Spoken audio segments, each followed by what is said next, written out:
세상 등지고 나 전진하리라.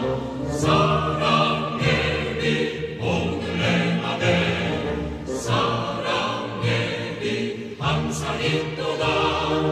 내가 예수 믿고 죄진 벗으고 마음속에 항상 그 빛이 있도다.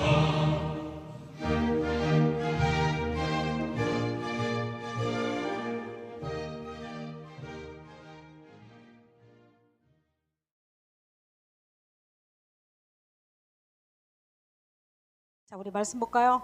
누가복음 15장 21절에서 24절까지 말씀을 여러분과 내가 같이 봉독하도록 하겠습니다. 아들이 이르되 아버지 내가 하늘과 아버지께 죄를 지었사오니 지금부터는 아버지의 아들이라 일컬음을 감당하지 못하겠나이다 하나 아버지는 종들에게 이르되 제일 좋은 옷을 내어다가 입히고 손에 가락지를 끼우고 발에 신을 신기라. 그리고 살찐 송아지를 끌어다가 잡으라. 우리가 먹고 즐기자. 이인의 아들은 죽었다가 다시 살아났으며 내가 잃었다가 다시 얻었노라 하니 그들이 즐거워하더라. 아멘, 아멘, 아멘. 우리 기도합니다. 우리를 창조하시고 우리를 말씀으로 낳으신 주님께 감사를 드립니다. 탕자가 세상 가운데서 버림받다가 다시 그를 품에 안아줬던 그 은혜와 사랑이 오늘 시간 우리 가운데 가슴에 넘치게 하여 주시었고 믿어지게 하여 주시었고 이 말씀이 내 것이 되게 하여 주옵소서. 예수 그리스도의 이름으로 기도드리옵나이다. 아멘, 아멘, 아멘. 여러분 제목이 무엇입니까? 탕자의 반란. 제목이 탕자의 반란입니다. 여러분들이 이 설교는 너무 많이 들었지 않습니까? 탕자가 아버지 재산을 갖고 멀리 타국으로 가서 아주 돈을 갖다가 자기 마음껏 써보고 자기 마음껏 인생을 살다 온 말 그대로 탕자입니다. 탕자. 여기서 탕자는 뭐 이름의 탕자가 아니라 방탕하네 이럴 때 쓰는 탕자입니다. 그래서 제목을 제가 오늘 탕자의 반란으로 제가 제목을 잡아봤습니다. 그런데 저는 이 성경을 보면서 궁금한 거가 있었습니다. 보통 설교할 때 이렇게 설교를 합니다. 탕자가 그렇게 많은 죄를 지고 왔음에도 불구하고 아버지는 탕자를 멀리서 바라보면서 기다리면서 무조건적인 사랑으로 탕자를 안아줬다고 말을 합니다. 그것도 맞습니다. 그러나 오늘은 또 다른 측면으로 여러분과 내가 은혜를 받아보고자 합니다. 여러분, 탕자는 두 번째 아들, 둘째 아들입니다. 둘째 아들. 근데 탕자가 세상 가운데서 정말로 모든 걸 다 잃어버리고 아주 세상 말로 뭐라고 표현할까요? 말 그대로 탕화가 돼서 아버지께 돌아옵니다. 그런데 이해되지 못할 거가 있었습니다. 여러분 이해되지 못할 것 중에 하나가 우리는 성경을 볼 때 그냥 봐서는 안 됩니다.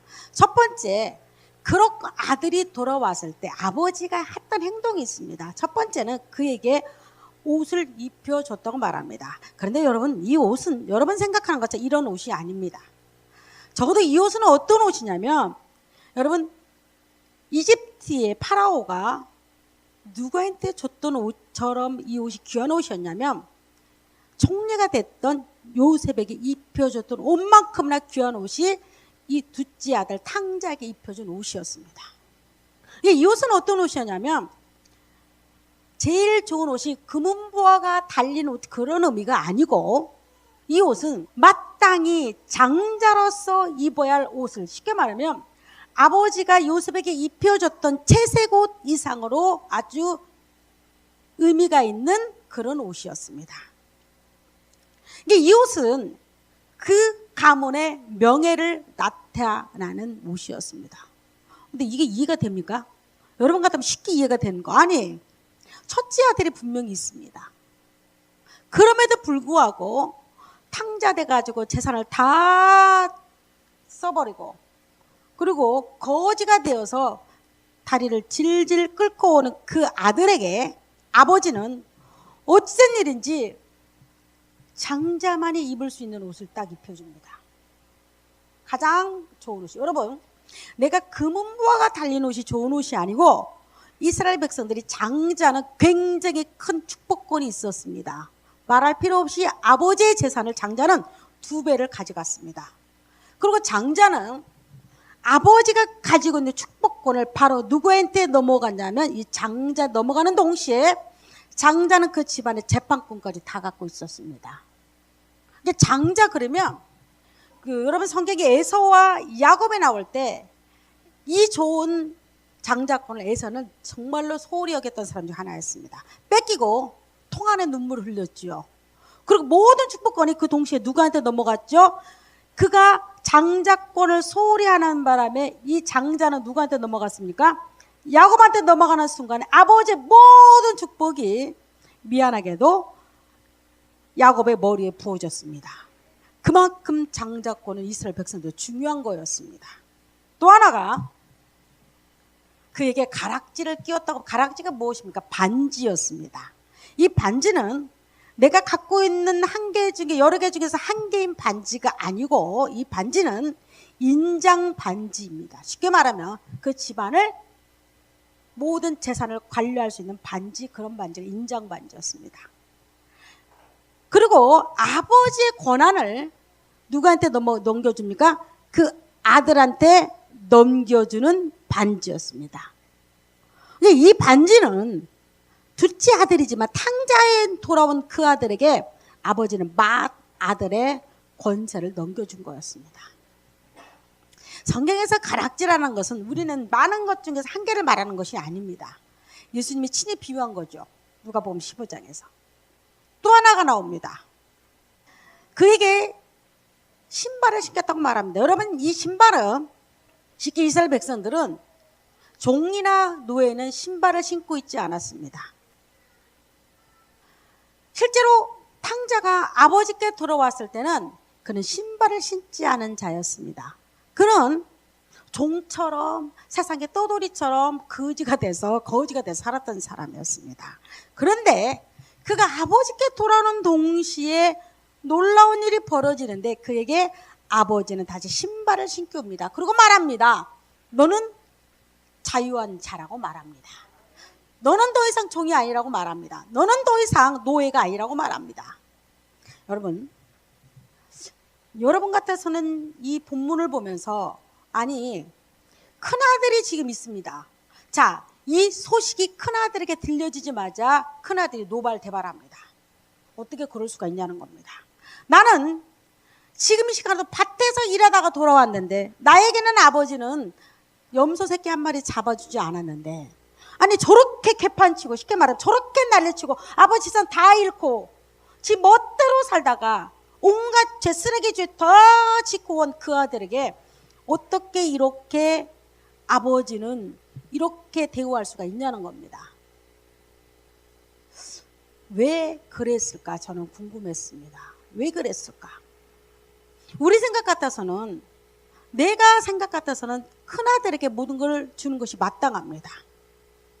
그럼에도 불구하고 큰아들이 장자가 떨어뜨리면서 둘째 아들이 장자로 올라오면서 아버지의 모든 권한과 아버지의 나머지 이게 쉽게 말하면 큰 아들도 여러분 재산을 물려받았습니다. 같이 탕자와 더불어서. 근데 나머지 갖고 있는 모든 재산이 누구한테 넘어가냐면 큰아들은 아마도 자기에게 줄 줄 알았을 겁니다.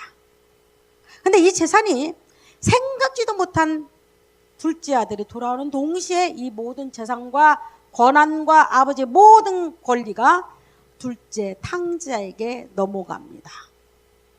왜 성경은 이렇게 기록되어 있냐는 겁니다. 왜? 우리가 세상적으로 생각해서 이해가 안 되는 부분입니다. 아니, 첫째한테 줘야 되지 않습니까? 그는 탕자는 그렇게 세상 가운데서 죄짓고 온갖 멋대로 산 그 시간에도 그는 밭에 가서 일한 아들이었고 그는 아버지 곁을 지켰던 자였습니다. 그럼에도 불구하고 그 아들의 장자권이 딱 떨어집니다. 그리고 탕자에게 넘어갑니다. 여러분, 이 본문을 보면서 여러분들은 무슨 생각을 합니까? 왜 그랬지? 아니, 이렇게 황당할 수가 있냐? 그래서 오늘 설교 제목을 탕자의 반란이라고 말했습니다. 예수님이 여러분 이 비유를 들면서 성경을 한번 여러분 앞뒤를 한번 꼭 보십시오. 성경 앞뒤를 보면 예수님은 자기의 친구가 있었습니다. 여러분 예수님의 친구는 누구였겠습니까? 탕자였습니까? 큰아들이었겠습니까? 여러분 같아서는 누가 친구가 되겠습니까? 예수님이 친구로 삼는다면 누구를 친구로 삼겠습니까? 큰아들? 큰아들? 아니면 둘째 탕자?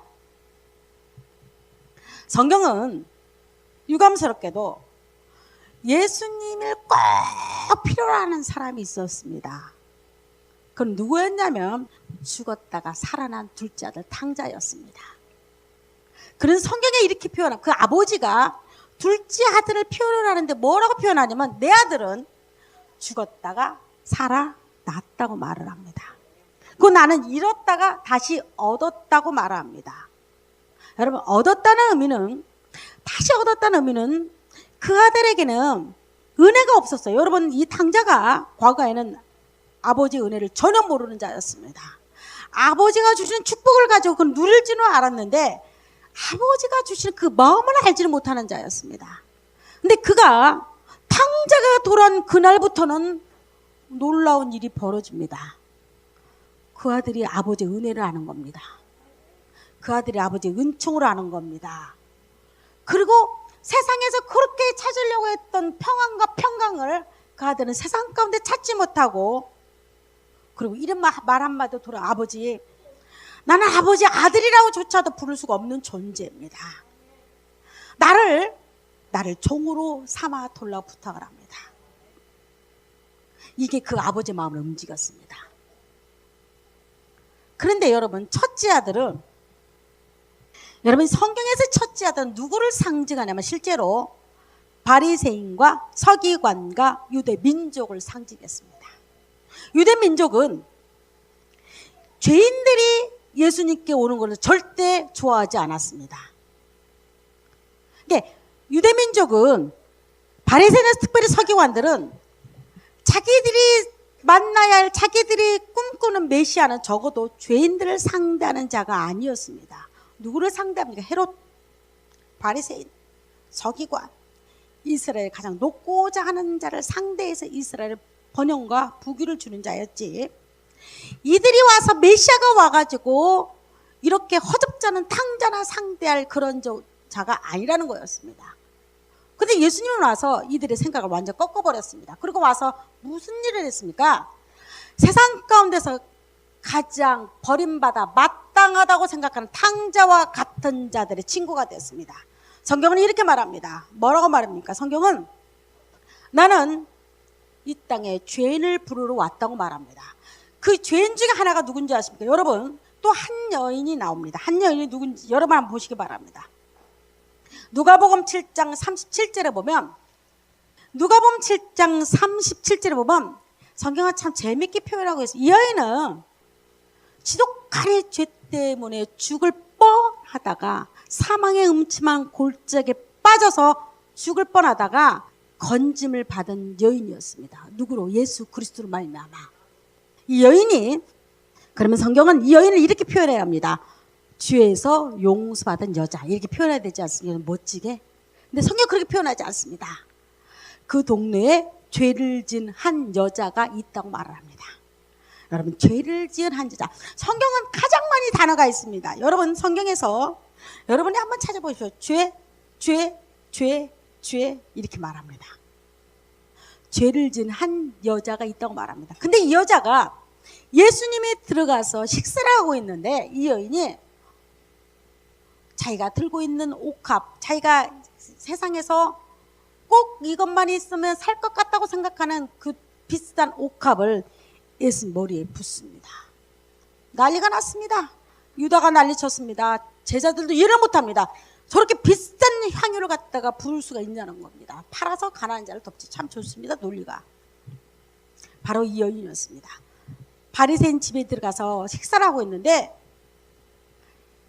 죄인 중에 괴수인 한 여자가 그 예수님 머리에 향유를 붓습니다.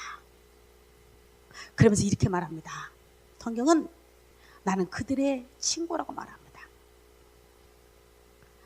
이 여자를 말하기를 또 이렇게 또 말을 합니다. 어떤 사람들은 아마도 간음하다가 현장에서 걸린 여인이 있을 거라고 또 말을 합니다.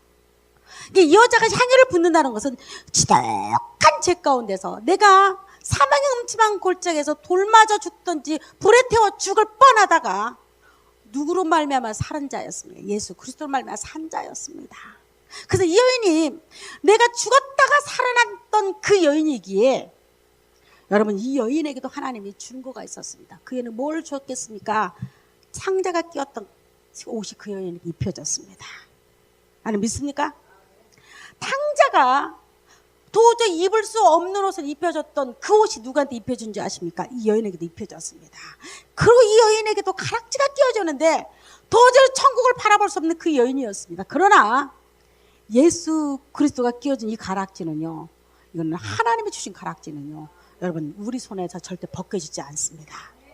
그리고 이 여인이 종처럼 인생에서 가장 죄의 종처럼 살아갈 수 없던 그 여인에게 이제는 다시는 너희는 죄의 종이 아니라는 겁니다. 다시는 사탄이 너를 지배하지 못할 거라고 말합니다. 사탄이 너를 끌고 다니지 못할 거라고 말합니다. 그 여인에게도 탕자에 입혀졌던 신발이 씻겨진 사실을 여러분 아시기 바랍니다. 여러분, 내가 누굽니까? 여러분과 내가 누굽니까? 여러분과 나는 큰 아들도 아닙니다. 큰 아들이 이렇게 말할 겁니다. 나는 하나님을 섬겨서 율법과 윤리와 도덕을 다 지켰다고 말을 할 겁니다.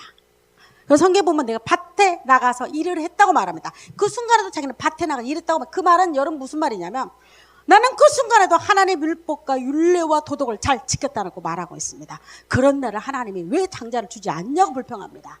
그러나 하나님의 나라는 여전히 지금도 똑같이 탕자와 같은 자에게 은혜가 부어지고 있다는 사실입니다. 누가 탕자입니까? 바로 내가 탕자입니다. 누가 하나님의 옷을 입습니까? 내가 있습니다. 나는 탕자였다가 죄 가운데서 나는 아버지의 종처럼 나를 사용해달라고. 여러분, 아들이, 우리는 한번 생각해 보십시오. 아들이 보통은 재산을 다 잃었다고 이렇게 되는 거 아닙니다. 여러분 생각해 보세요. 탕자가 재산 다 잃어서 미안해서 그랬을까요? 그는 돼지 우염을 집어먹으면서 무슨 생각을 했을까? 그는 깊은 구렁텅이에 빠지면서 재물을 다 잃고 그는 하나님께서 이 탕자 깊은 구덩이에 가뒀습니다. 그럼 무슨 생각을 했을까? 죽었다가 살아난 자만이 생각했습니다. 이거는 아버지의 사랑이 보이지 않던 아버지의 사랑이 보이기 시작합니다. 여러분, 언제 내가 하나님의 사랑을 알 수 있느냐? 내가 지독한 죄 가운데서 건짐을 받을 때 비로소 사랑의 의미를 알게 됩니다. 어떤 사람이 재판장이 재판하고 있습니다. 그러자 아주 둥지가 큰 조폭 같은 사람이 머리를 조아리면서 이렇게 말합니다. 재판장님, 제가 죽을 죄를 졌습니다. 저를 용서해 주십시오. 죽을 죄를 졌습니다. 그래서 재판장이 이렇게 웃으면서 말했습니다. 빙긋이 웃으면서 죽을 죄를 진 것은 아니고 한 6개월만 감옥 살다가 나오십시오. 그러니까 이 사람 갑자기 확 고개 돌리면 내가 무슨 죄를 졌건 6개월이나 나를 감옥에다 두냐고. 이 사람은 얼마 전까지만 해도 죽을 죄를 졌다고 머리를 조아렸던 사람입니다. 형량이 딱 6개월 떨어지니까 고개를 싹 돌리면서 얼굴이 변했습니다. 오늘날 수많은 사람들은 자기를 표현하기를 뭐라고 표현하냐면 죄인은 죄인이라고 표현합니다. 그러나 나는 지옥에 갈 만한 불 가운데서 떨어질 만한 죄인이 아니라고 말합니다. 나는 죄인이야. 분명히 우리 오늘 많이 말하지 않나요? 나는 죄인이야. 여러분 죄인입니까? 죄인이잖아요. 그런데도 불구하고 여러분 속에는 이렇게 생각할 거려. 그럼에도 불구하고 죄인은 죄인인데 나는 불 가운데서 지옥불에 떨어질 만큼만 죄인은 아니라고 말합니다. 나는 죄인인데. 그래서 사람들이 이렇게 말합니다. 내가 실수한 것들, 내가 때로는 약해서 넘어진 것들, 이렇게 말하면 내가 그런 약해서 그런 거야. 내가 때로는 내가 이 부분을 갖다가 내가 몰라서 그런 거야. 여러분 때로는 나를 표현하기를 여러분들이 표현하기 이렇게 표현합니다. 우리는 어떤 사람들은 자기를 표현을 이렇게 말할 겁니다. 내가 약했기 때문에 넘어졌다고 말합니다. 약했기 때문에. 또 어떤 사람은 그건 내 약점이었어. 이렇게 말을 합니다. 또 어떤 사람은 그건 내 실수였어. 우리 그렇게 말을 잘하지 않나요? 또 어떤 사람이 이렇게 말합니다. 그건 내 능력이 닿지를 못했어. 또 어떤 사람이 이렇게 말할 겁니다. 큰아들처럼. 큰아들도 생각이 무슨 생각입니까? 죄는 결코 아버지 집에 들을 수 없다는 그 아들의 생각이었습니다. 이스라엘 백성 전부 그랬거든요. 이스라엘 백성들 가장 못마땅한 부분이 무엇이었습니까? 예수 그리스도가 죄인을 상대한다는 거였습니다. 예수 그리스도가 저렇게 가늠한 여인이나 저렇게 세리, 마태와 같은 자, 아니면 눈 멀고 병든 자를 상대한다는 것이 가장 못마땅했습니다. 바로 큰아들이 그랬습니다. 오늘 성경에 보면 큰아들이 둘째가 와서 돌아왔음에도 불구하고 그는 죄인이라는 겁니다. 나는 죄인이기는 죄인인데 불못에 떨어질 만큼 큰 죄인이 아니라는 겁니다. 여러분은 어떤 죄인입니까? 나는 그럭저럭 비켜갈 수 있는 죄인이라고 생각합니까? 그래서 여러분의 그 죄를 우리는 이렇게 포장합니다. 내가 약해서 그랬어. 내가 그거는 내 약점이었어. 그건 내 실수야. 나는 왜 성격이 기질이 이런가 봐. 여러분 기질이 이런가 봐요. 이거는 아주 악한 말 중에서 악한 겁니다. 여러분 나는 원래 타고나게 그렇게 타고났어요. 여러분 타고나게 그렇게 타고난 사람은 없습니다. 죄짓기로 작정했기 때문에 이 말을 합리화하는 겁니다. 그건 내 편견이 내 잘못된 생각이어서 잘못된 생각이 아니고 여러분 속에는 악함이 있기 때문에 생각을 비틀어 생각하는 겁니다. 이거는 우리 인간이 자기가 죄 짓는 것을 감추기 위해서 인간의 관점으로 자기를 바라봅니다. 내가 죄를 질 때 뭐라고 여러분 생각합니까? 그건 내 약함이었어. 나는 원래 타고나 이렇게 타고났어. 난 기질이 원래 이런 거 어떡해? 여러분 이런 많이 하지. 나는 원래 이렇게 타고난 걸 어떡해? 타고난 거 어떡해라니요. 여러분 지옥불에 떨어질 인생이라는 사실을 알아두십시오.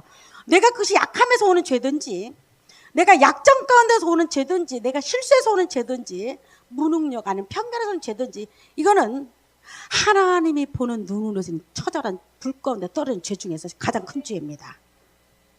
여러분 이 중에 여러분 무엇이 포함됩니까?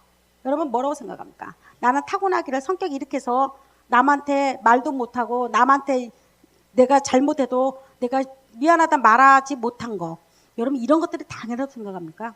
하나님의 관점에서는 그것이 거미 눈물만큼의 조금의 죄다 할지라도 세상 가운데 저거는 도대체로 여길 수 없는 나의 실수라고 말한다 할지라도 하나님의 기준에서 여러분 모두가 죄인임을 여러분 인식해야 합니다. 여러분 이 뒤로 숨어 싶지 마십시오. 내가 약하기 때문에 내가 약점, 내 실수, 내가 능력이 못 따서 내가 편견이 많아서 나는 이럴 수밖에 없다고 생각하지 마십시오. 그것이 죄라 생각, 여러분 죄라는 생각조차 못할 겁니다. 그러나 하나님의 기준에서는 어떤 거가 됐든 간에 여러분 모두가 죄라는 사실입니다. 우리 인간은 자기 자신에게 참 너그럽니다. 너그러워요. 여러분 너그럽지 않습니까? 참 너그럽습니다. 그래서 예수님 이런 말 하잖아요. 네 눈에 있는 들보는 보지 못하면서 나무 눈에 티는 아주 잘 보입니다. 여러분들이 나는 이게 설마 나가 죄라고 생각하지 않는 그 모든 것들 여러분 지옥 가게 마땅한 죄들입니다.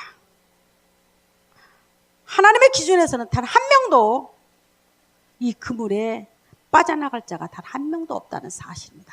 큰아들조차도 그는 아버지가 충성된 아들이었습니다. 그는 나름대로 세상 가운데서 자랑할 만한 아들이었지만 하나님의 기준에서는 그는 누구보다도 죄인 중에 괴수였습니다. 여러분, 탕자가 왜 하나님이 그를 다시 불러서 가라지를 왜 꼈겠습니까? 그는 죽었다가 살아났다고 말합니다. 우리는 반드시 하나님의 나라의 옷을 입기 위해서는 죽었다가 살아나야 합니다. 여러분들이 가지고 있는 옷이 벗겨지기 전에는, 내가 가지고 있는 의의 옷이 벗겨지기 전에는 하나님의 옷은 결코 입혀지지 않습니다. 이게 문제예요. 죽었다가 살아난 자가 옷을 입습니다. 죽었다가 살아난 자가, 잃어버렸다가 다시 찾은 자가, 여러분, 양 100마리에다가 한 마리 잃어버렸을 때 그 양이 나예요. 나. 여러분 믿습니까? 바로 100마리 중에 한 마리가 누구였냐면 예수 그리스도가 그 양을 찾으러 가지 않습니까? 가잖아요. 이해가 안 되잖아. 아직 99마리만 있으면 되지 무슨 한 마리 욕심스럽게 찾으러 갑니까? 그게 나기 때문에. 그게 나기 때문에. 왜 찾으러 와야 하냐? 내가 아프리카 사람이면 안 찾아가도 돼. 내 개인적으로. 나만 돌봐주지. 그러나 문제는 그 한 마리가 누군지 아세요? 나예요. 나. 내기 때문에 나는 지금 길을 잃고 골짜기에서 목마라서 목이 타들어가고 죽어가는데, 너무 두려운데, 무서운데, 난 꼭 죽을 수밖에 없었는데, 광야길에서 아무도 나를 찾지 않는데, 아무도 내 마음 알아주지 못하는데, 여러분 그때 누군가가 다가와 오는 소리를 여러분 들립니까? 그 발자국 소리 예수 그리스도의 발자국입니다. 그 음성이 은성하고 부르는 그 음성을 한번 들어보십시오. 아무도 찾지 않는 그 광야길에서, 아무도 오지 않는 그 집에서, 아무도 나를 알아주지 못하는데, 여러분 예수 그리스도가 99마리를 놔두고 나를 찾으러 온다고 생각해 보십시오. 이게 탕자입니다. 탕자가 왜 장자권을 이어받았겠습니까? 왜 하나님 나라가 그가 보이지 않다, 그가 죄인이었을 때는 보이지 않았습니다. 그게 탕자로서는 마땅히 나는 지옥 갈 수밖에 없어 하고 포기하고 온 인생이었습니다. 그 인생에 하나님은 새로운 인생을 덧입혀줬습니다. 여러분, 성경에 또 한 인물이 나옵니다. 그 인물 중에 하나가 야곱이죠. 제가 야곱의 인생을 쭉 되돌아봤습니다. 야곱의 인생에서 가장 결정적인 인생이 하나 계기가 있었습니다. 여러분 그 계기가 무엇입니까? 바로 그는 재산을 가지고 아버지 집에 돌아갈 때 아마 의기양양했을 겁니다. 나는 얼마나 많은 재물이, 얼마나 많은 양과 염소 떼가 있었는지를 모릅니다. 돌아오는데 그는 많은 재물을 앞서 보냅니다. 그리고 자기 형님이 자를 기쁘게 맞이할 줄 알았습니다. 근데 들려오는 소문이 이거 아닙니다. 형이 400인의 군사를 이끌고 누구를 죽이려고 오고 있습니다. 야곱을 죽이려고 오고 있는 겁니다. 근데 자기만 죽습니까? 자기 사랑하는 아들이 다 죽습니다. 자기 부인 4명이 죽습니다. 자기 종들이 죽어갑니다. 그래서 야곱이 깨를 냅니다. 한 떼, 두 떼, 세 떼, 네 떼를 나눕니다. 그리고 이렇게 말합니다. 너는 내 형 에서가 이것이 누구 거냐고 묻는다면 형님께 드릴 선물이라고 말해라. 한 때 가서도 그렇게 말하고 두 때도 말하고 이게 전부 에서 형에게 줄 거라고 말해라. 내 모든 재산을. 이렇게 말을 하고도 야곱이 시원치가 않습니다. 왜냐하면 형이 400인의 군사를 끌고 온다는 이 멈춘다는 소리가 들리지 않습니다. 계속 오고 있다는 겁니다. 그러자 그가 야뽕강가에 자기 식구들을 모두 다 보냅니다. 그리고 그는 혼자 남습니다. 야곱이 밤새 그는 성경에 이런 말을 합니다. 내 자식과 나의 생명과 내 부인들의 생명을 살려 돌려갑니다. 이 야곱이 야뽕강가의 기도는 오늘날 우리 한국의 보통 기도가 야곱이 야뽕 가서 복 받으려고 기도했대요. 그런 기도를 해야 한대요. 여러분 그 기도는 하나님 나라를 살려달라는 기도였습니다. 야뽕 강가의 기도는 야곱이 더 많이 부를 누리게, 더 많이 진급되게, 더 많이 내 자식 잘 되는 기도가 아니고 내 형 에서의 칼에서 내 목숨을 구해달라는 거였습니다. 근데 그 기도가 얼마나 처절했겠어요. 여러분 내가 부자 되는 기도, 내가 진급되는 기도는 여러분 그렇게 처절하지 않습니다. 근데 야곱의 기도는 죽음을 맞닥뜨린 기도였습니다. 죽음 앞에서. 그리고 한번 그 기도를 생각해 보십시오. 그가 얼마나 처절했는지. 그럼 몸부림을 치면서 천사와 씨름했다고 말을 합니다. 그는 이런 기도를 하죠.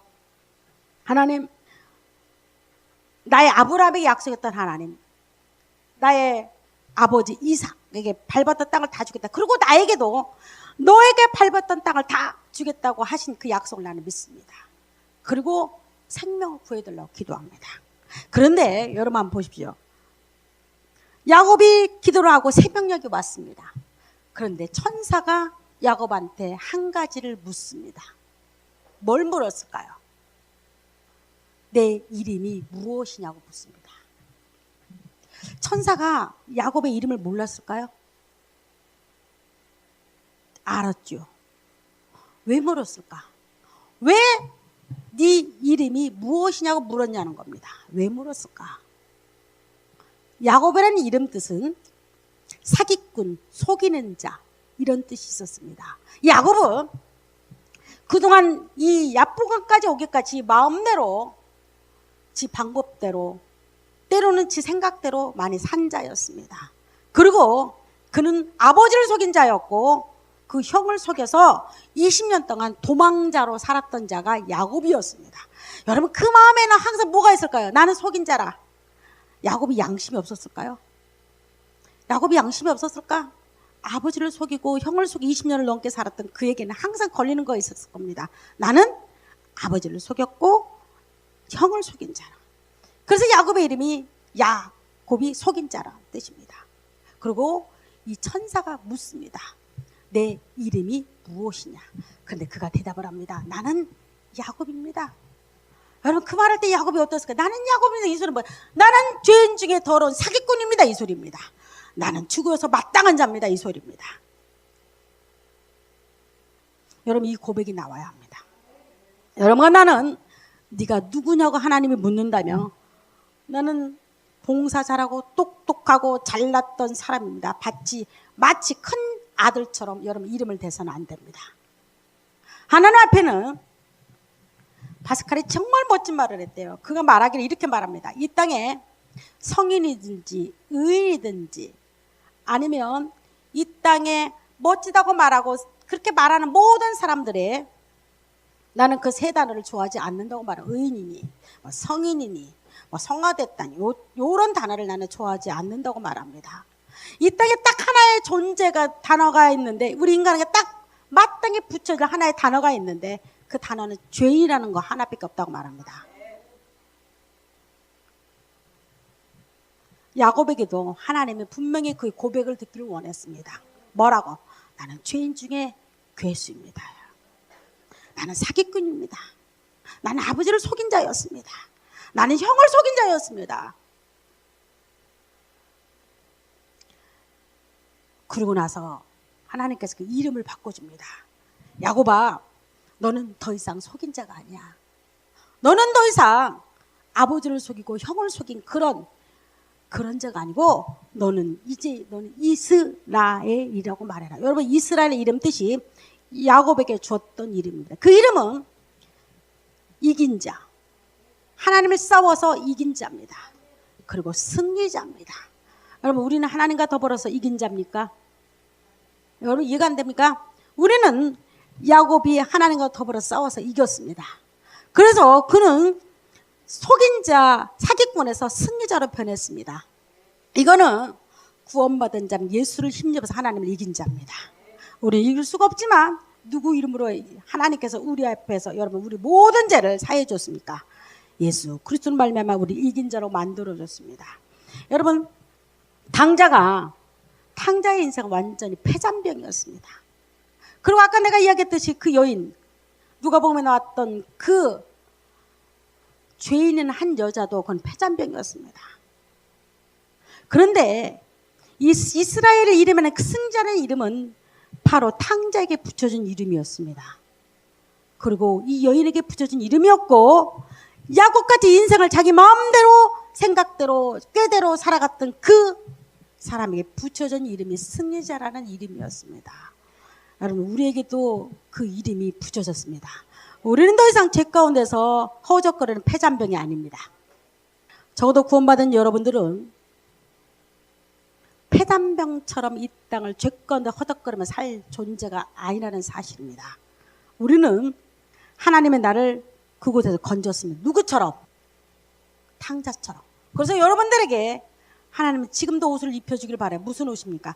탕자에게 입혀줬던 가장 아름답고 하나님만이 줄 수 있는 하사품은 나는 그 옷을 입고 있습니다. 여러분 그 옷 입고 있습니까? 여러분 그 옷 입고 있습니까? 입어야 합니다. 이 옷은 절대 세상이 뺏어가지 못하고 사탄이 뺏어가지 못합니다. 하나님이 입혀준 옷을 세상의 어떤 곳으로도 이 옷을 벗길 수도 없고 이 옷을 뺏어갈 수가 없습니다. 이게 믿음입니다. 하나님이 나에게 끼워준 이 가락지는 세상에 어떤 누구도 이 가락지를 뺏어갈 수가 없습니다. 사탄이 마귀가 절대 이 가락지를 한 번 끼워진 가락지를 뺏길 수가 없습니다. 하나님이 평강의 신발을 나한테 신겨준 그 신발은 세상에 어떤 곳에 갈지 아골골짝 빈대를 갈지라도 내게 평강을 잃지 않습니다. 내게 평화가 잃지 않습니다. 내게 기쁨이 잃지 않습니다. 그게 여러분 탕자를 갖다가 하나님이 마다들로 세웠던 목적 중 하나, 누구를 구원하려고? 나 같은 거 구원하려고. 나 같은 거 구원하려고. 항상 제가 나 같은 거 구원하려고. 여러분 탕자를 볼 때 나는 혹시 큰아들로 생각하지 마십시오. 여러분 만약에 큰아들이 됐다면 여러분은 장자권을 다 빼앗기고 맙니다. 우리는 하나님이 가장 사랑하는 사람이 있습니다. 하나님이 지금도 부르는 자가 있습니다. 탕자처럼 나는 아버지 집에 가 종도 못된 자로 고백하는 자, 죄인 중에 괴수라고 말하는 자, 그리고 아버지가 입혀준 옷에 감격하며 감사하며 사는 자들, 지금도 그런 자들을 찾고 있다는 사실입니다. 여러분 이번에 히브리서를 공부하면서 만약에 여러분 입혀지지 않았다면 그것이, 그리고 희미하다면 확실하게 입혀지기를 원합니다. 여러분들의 신발이, 내가 신고 있는 신발이 세상의 신발이었으면, 그것이 항상 나를 질질 끌고 다녔다면, 여러분 구원받고 나서도 마귀는 나를 질질 끌고 다니기를 원합니다. 그러나 이번에 여러분들 신발이 하나님이 주신 신발, 평강의 신발로 바꿔지기를 바랍니다. 내가 끼고 있는 이 반지가 세상 가운데 보이지 않을 겁니다. 여러분 내 손에는 보이지 않는 반지가 있습니다. 여러분 손에도 보이지 않는 반지가 있습니까? 이 반지는 하나님께서 정은정에게 또한 여러분에게 끼워준 반지입니다. 우리는 하나님 주신 옷과 반지와 신발을 신고 때로는 이 땅의 풍랑 같은 이 땅에서, 때로는 가시밭 같은 이 땅에서, 때로는 너무나 내가 가기도 힘든 저 길에서 하나님이 마땅히 앞서서 가시면서 나를 이끌어 가실 줄 믿습니다.